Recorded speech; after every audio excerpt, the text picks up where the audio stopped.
श्री शिवाय नमस्ते एवं दोस्तों, आज की वीडियो में पूजा विधि दिखाऊंगी। महाशिवरात्रि की किस तरह से पूजा विधि करनी चाहिए जिससे घर में सुख समृद्धि बरकत बनी रहती है और भोलेनाथ की कृपा से सभी मनोकामनाएं पूरी भी होती हैं। सभी चीज़ें मैं करके दिखाऊंगी पूजा विधि, और वीडियो के लास्ट तक बने रहिएगा। छोटी सी वीडियो है, पूरी देखिएगा। अच्छी लगे तो लाइक सब्सक्राइब जरूर करिएगा। सबसे पहले हम चौकी ले लेंगे।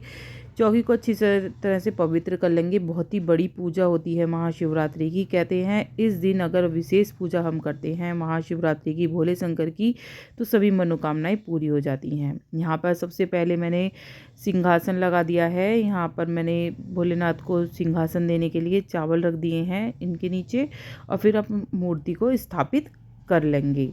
यहाँ मैं अष्टदल बनाऊंगी क्योंकि बड़ी पूजा होती है महाशिवरात्रि की। याद रखें कि साबुत चावल ही आपको लेने चाहिए। अष्टदल बनाने का मतलब ये होता है कि 8 रेखा आपको खींचनी होती हैं। 8 रेखा जब खींचेंगे तो आपका अष्टदल तैयार हो जाएगा। उसके ऊपर आप कलश स्थापित कर लें। कलश में दोस्तों आपको एक कलावा बांधना है और सतिया बना लेना है। चाहे आप रोली का बना लिए, चाहे आप चंदन का भी बना सकती हैं। कलश के अंदर आपको जल भरना है, गंगा जल, थोड़ा सा गंगा जल, सादा जल भरना है। इसके अंदर एक हल्दी की गांठ और एक सिक्का जरूर डालें। हल्दी की गांठ ना हो तो सुपारी भी डाल सकते हैं आप। उसके ऊपर आपको एक प्लेट रखनी है, या फिर आप आम के पत्ते लगा सकते हैं। आम के पत्ते ना हो तो अशोक के पत्ते लगा सकते हैं। उसके ऊपर आप या तो नारियल रख सकते हैं। यहाँ मैं दीप कलश स्थापित कर रही हूँ। एक नारियल कलश होता है, एक दीप कलश होता है, तो यहाँ मैं दीप कलश स्थापित कर रही हूँ। तो इसके ऊपर मैं यहाँ पर प्लेट रखने के बाद उसके अंदर चावल रखूँगी। चावल रखने के बाद उसके अंदर उसके ऊपर मैं दीपक स्थापित करूँगी। तो एक दीप कलश इस तरह से स्थापित करूँगी। यहाँ मैंने चंदन का अपने स्वास्तिक बना लिया है। रोली का भी बना सकते हैं आप, चंदन का भी बना सकते हैं। भोलेनाथ की पूजा कर रहे हैं तो चंदन को ज़्यादा महत्व देंगे। और जो तिलक लगाएंगे भोलेनाथ को, याद रखें रोली, हल्दी, इन चीज़ों का तिलक नहीं लगाया जाता है। भोलेनाथ की पूजा में वर्जित होती हैं ये चीज़ें। हमेशा भोलेनाथ की पूजा में जो तिलक लगाया जाता है वो चंदन का ही लगाया जाता है भोलेनाथ को। इतना आपको ध्यान रखना है। कभी भी रोली और हल्दी आपको नहीं लगानी है भोलेनाथ की पूजा में, भोलेनाथ को। यहाँ मैं शिवलिंग अभिषेक कर लूँगी। मैंने दूसरी वीडियो डाली है अभिषेक की, जो पार्थिव शिवलिंग है उसका अभिषेक कैसे करते हैं, रुद्राभिषेक। उसको आप देख सकते हैं मेरे चैनल पे। फुल वीडियो मैंने पहले ही डाल रखी है। यहाँ मैं जो आप अगर नहीं करना चाह रहे हैं, नॉर्मल पूजा करना चाह रहे हैं, तो आप इस तरह से छोटे आपके घर में जो भी शिवलिंग हो उसको पंचामृत, एक साथ मैंने पंचामृत तैयार कर लिया था, उससे स्नान करा दीजिए। अलग अलग दूध, दही, घी, इन चीज़ों से आपको करना है। दूध, दही, घी और गंगा जल, और उससे सादा जल से इस तरह से स्नान कराना है। जो मैंने स्नान कराया था, सबसे पहले मैंने जो स्नान कराया था 4 बार कराया था, आपने देखा होगा। सबसे पहले मैंने उनका मुंह धुलवाया था, फिर पैर धुलवाए थे, फिर कुल्ला करवाया था, उसके बाद इन्हें स्नान कराया था। तो इस तरह से ही आपको 4 बार पहले डालना है। चौथी बार आपको अच्छी तरह से स्नान कराना है। यहाँ मैं चंदन का, जैसे मैंने बताया कि चंदन ही यूज़ होता है भोलेनाथ की पूजा में, चंदन का तिलक लगा रही हूँ। और इन्हें आसन दे दिया है मैंने बेलपत्री का। बेलपत्री के आसन पर शिवलिंग विराजमान कर दिए हैं। चावल चढ़ा दिए हैं, चीनी चढ़ा दी है।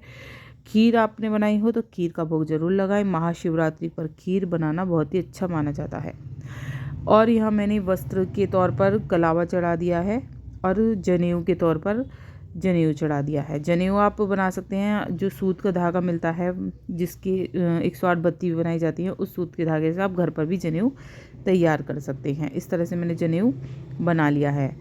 और ये जो पत्ते होते हैं, बेलपत्र होते हैं, ये भोलेनाथ को बेहद प्रिय होते हैं। बेलपत्र के पत्ते हों या भांग के पत्ते हों, धतूरे के पत्ते हों, इन चीज़ों की जो ये जो मैं चढ़ा रही हूँ ये भांग के पत्ते हैं।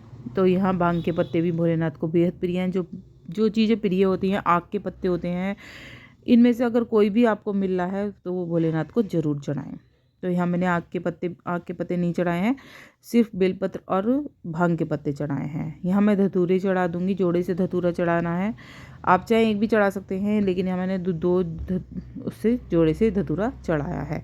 धतूरा चढ़ाना बहुत ही अच्छा माना जाता है। भोलेनाथ को बेहद प्रिय होता है धतूरा। धतूरे के फूल प्रिय हैं, और इन चीज़ों को ज़रूर चढ़ाएं। मदार के पत्ते जो होते हैं, मदार के फूल, वो बेहद पसंद है, वो आपको ज़रूर चढ़ाने चाहिए, जो भी आपको वो हो। यहाँ मैंने गुलाब के फूल चढ़ाए हैं। याद रखें जब भी आप फूल चढ़ाएं तो मुख जो होना चाहिए फूल का वो हमारे भोले बाबा की तरफ होना चाहिए। तो इस तरह से आपको फूल अर्पित करने चाहिए।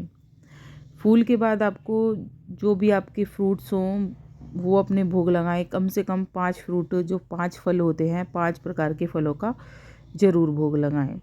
मिष्ठान में जो आपने बनाया हो, खीर बनाई हो तो बहुत अच्छी बात है, खीर का भोग लगाएं। यहाँ मैंने 5 फल ले लिए हैं।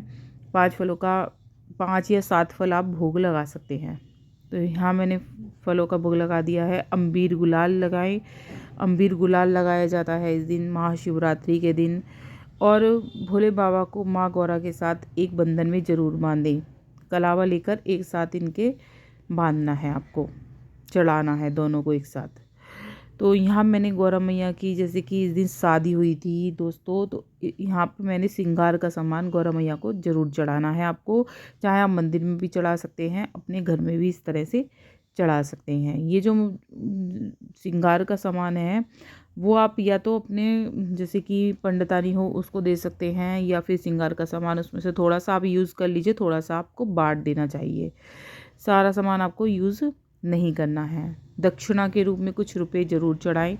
नारियल मैंने यहाँ चढ़ाया है। मैंने नारियल का रस स्थापित नहीं करा है, लेकिन नारियल चढ़ाया है। नारियल का रस कभी भी, जूस जो होता है, कभी भी नहीं चढ़ता है।